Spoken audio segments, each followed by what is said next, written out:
Take a deep breath in and now out. Let your shoulders fall, your body soften. You are safe, you are calm, you are beginning to drift. With each breath, your awareness grows lighter. You feel your body begin to dissolve, like stardust scattering across the void. Now stretch gently and release. Let yourself float.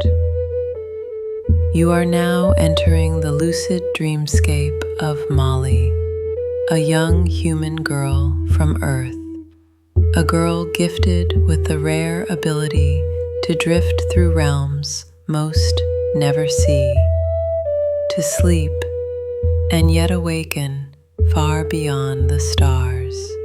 Her spirit leaves her body now, drawn into the cosmos. And in this deep, silent space, she speaks. Hello, is anyone out there? Human girl, you called into the night, and the night has answered. You should not be here, you know, but since you are, I will not send you away. Curiosity is powerful, and questions, when asked with sincerity, must be honored. So tell me, dream traveler, what is it you wish to know? Thank you. I don't know why I'm here exactly. Sometimes I just feel like I'm meant to learn something big, something we don't understand on Earth. Can I ask you? There's this strange theory about the moon. Some say it's hollow, that it might even be artificial. Is any of that true? The moon, your silver sentinel. You are not wrong to wonder. Now listen closely, for I shall tell you. The moon, your silver sentinel, you are not wrong to wonder. So much of what you believe about it is only a fragment of the truth. I've always felt like there's something off about it, like it's too perfect, too round, too close, and it just hangs there, watching. That intuition is not misplaced. The moon does not behave like a natural satellite. Its orbit, its density, even its placement. These are anomalies, not easily explained by chance. There are some among your scientists who quietly whisper this truth, that perhaps it was placed there. Placed? You mean it's not natural? What if I told you your moon might be a construct, a vessel, a watcher? Like a ship? Perhaps. Some theories among your people suggest the moon is hollow. Seismographs placed by your astronauts recorded it ringing like a bell after impacts, and its crust far denser than expected. Then there are the strange coincidences, perfect eclipses, tidal control, its stabilizing effect on your planet's axis. Too convenient to be random. So, are you saying it was put there on purpose? By someone? Let me ask you this. If you were a distant intelligence, curious about a small blue planet, wouldn't you want a front row seat? Many ancient texts speak of a time before the moon, a sky without it. Then, suddenly, it was there. Watching us? Yes, watching. And perhaps guiding, or monitoring. Some believe it is a beacon, others a base, a cosmic eye quietly observing your species as you rise and fall. So it's not just a rock in the sky. No, young traveller. It may be the most mysterious artifact in your night sky. That's beautiful and terrifying. The truth often is. Thank you for telling me about the moon. It makes me wonder something else now. There are billions of stars, billions of planets. So where is everybody? Why haven't we met anyone out there? The question your species calls the Fermi paradox. So many worlds, so many chances for life, and yet, silence. This silence is not empty, Marley. It is layered. It is loud in its own way. What do you mean?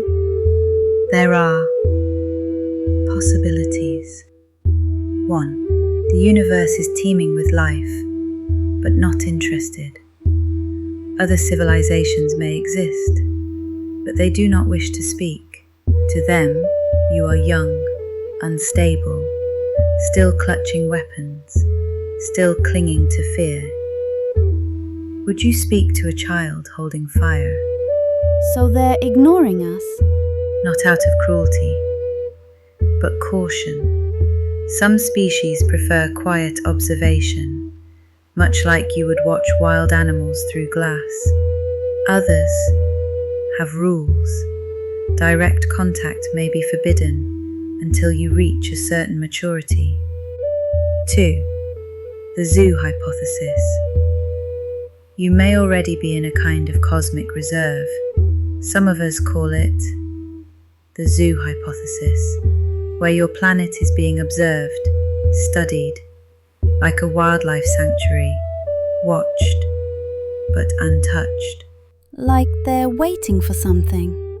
Exactly. Or maybe they're gone. There's another possibility. Perhaps civilizations rise, only to fall. Maybe life is common, but survival is rare. They destroy themselves through war or technology they could not control. A filter so great that very few ever pass. That's so sad. Yes, but also a warning. Or maybe they're already here.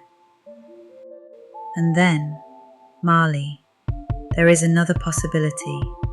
What if they are already here? What if they've always been here, whispering through myth, shaping history from behind the curtain, disguised not as gods or monsters, but as ideas, symbols, phenomena? So the silence isn't silence at all?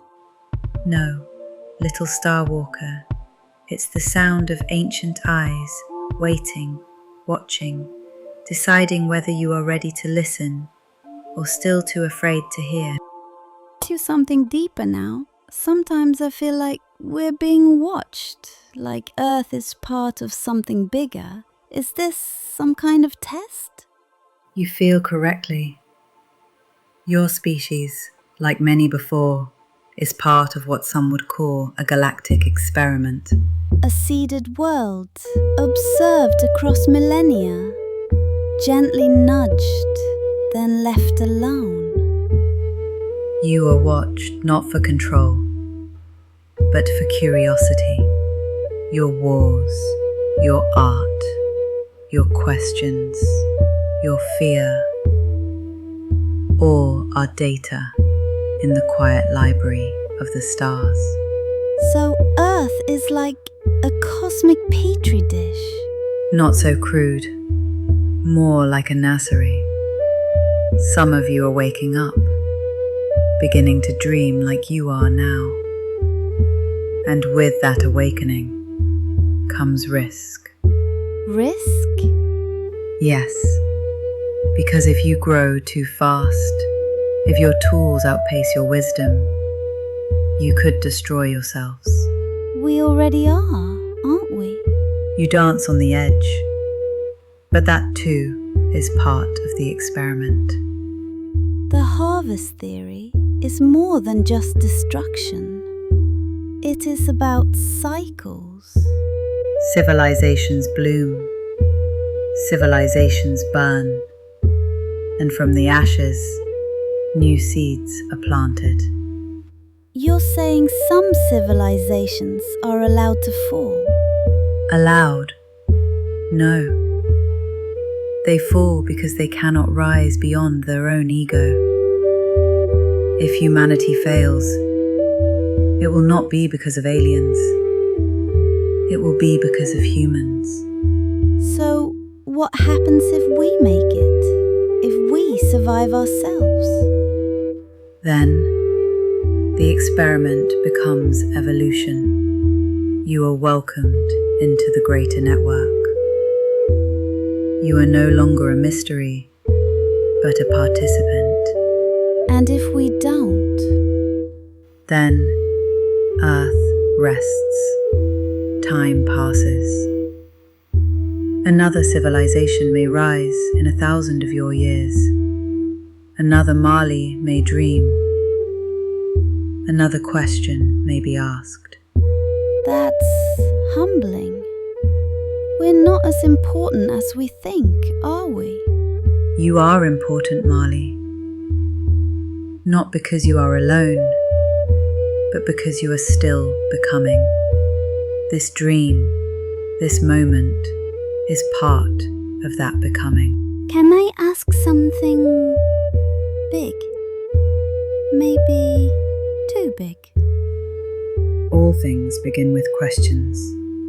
Ask, child of Earth. We always wonder, if aliens made us, then who made you? And if there's a God, who made God? Ah, the ancient question, the spiral of beginnings. Who made you? Who made me? Who made the hand that shaped the stars? There is no single answer. Some truths must be felt, not spoken. But were we made by aliens? Did you create humans? Not I, not we, but others, older, more advanced, did shape your species. You were designed, not entirely born, a hybrid of matter and intent, DNA modified, nudged, not for control, but for potential. That sounds like we're part of a plan? Yes, but not the plan you imagine, not chains, but keys.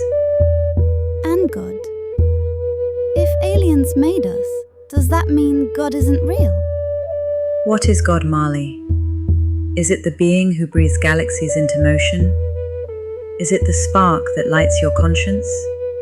Or is it the question you ask when you're alone?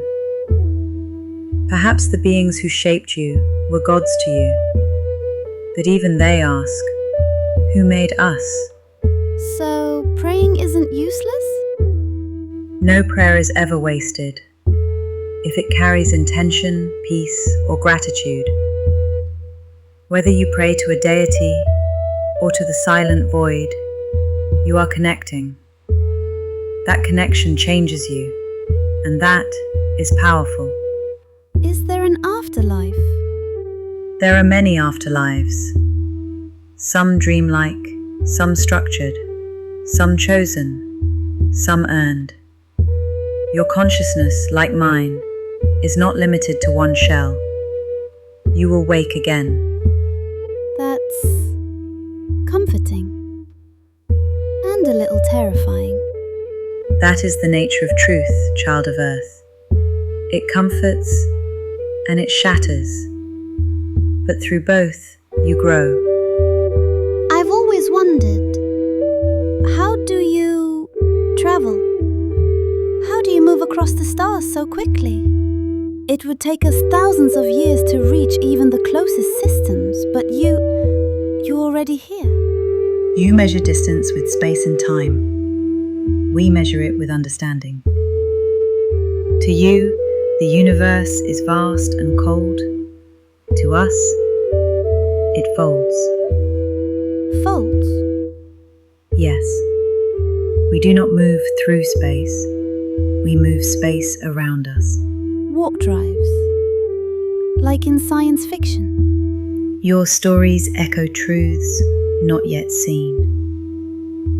Warp drives, yes. A manipulation of space-time itself. We compress the space ahead, expand the space behind, and ride the wave between. We never truly travel faster than light. We simply make light's limits irrelevant. But wouldn't that take an impossible amount of energy? For you, now, yes. You have not yet mastered the energies required. Your species has not discovered what you call negative energy. But we learn to bend gravity, not resist it. Are there other ways? Other paths? Indeed. Some use wormholes, tunnels between points in space-time, but they are unstable and guarded. Not every civilization is allowed passage. Others travel through dimensions you do not yet perceive. Dimensions? Layers of reality, stacked like pages in a book. You see only one page, but we can step between the margins. That's incredible. It sounds like magic. All advanced science is magic to the unready. No wonder you're here, and we're still reaching for the sky. Your time will come, but beware. Movement without wisdom leads only to ruin. I see that now. Speaking of wisdom, I've been thinking about something. What happens when a civilization like yours interferes with one like mine? Would that be dangerous? Wouldn't that mess everything up? You are wise to ask. Intervention carries both promise and peril. To shape another's path is to take responsibility for their future. But what if you're trying to help? Even help can be harm if not understood. We once made that mistake, and some still do. You mean like forcing your ideas or technology onto a less developed species? Yes. To interfere is to risk destroying what makes a civilization unique. Its culture, its growth, its struggle. If too much too soon, and a society becomes dependent, lost. Like a tree pulled from the soil before its roots are strong.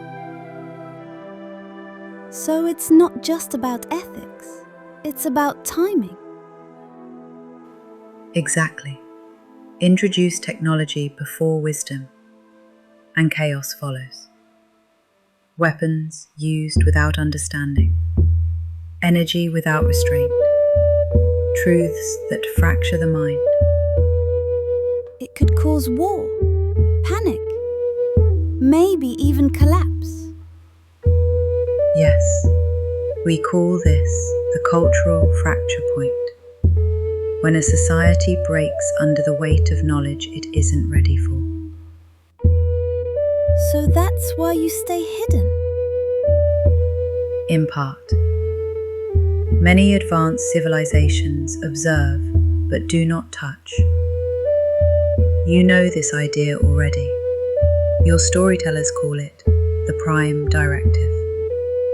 But what about love, compassion?